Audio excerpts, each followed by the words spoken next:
Nope, hold on, I got customer number 4 on the same piece of cut bait. Well, I think I got a different kind of fish here, Rush. You don't think that's a mangy? Oh man. It's just another piece of puzzle that makes things interesting and exciting and always evolving. Mangrove? Yeah, I think so.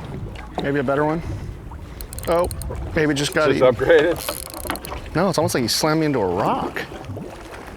What ate it? Is that a shark? Jewfish or a shark. Oh, maybe it is a jewfish. Yeah, no. It feels like a house. Or a Volkswagen. You might spit it up. And then you'll see them all scaled. Guess he didn't spit it up. Pinfish has always been kind of a go-to bait for bottom fishing. I think the biggest reason is it's really readily available. On the way back. Whoa, something big and dark just came up from the bottom. What was that? Is there a shark or a jewfish? Yeah. I just saw a big dark spot come up right behind it. It's gotta be another little ager, right? Buddy. We can catch pinfish year-round.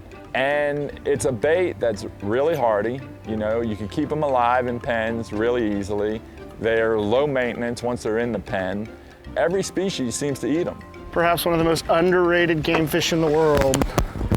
Down that road. There's only one road when this guy shows up. Oh, come on, buddy. These guys are pretty much everywhere, huh?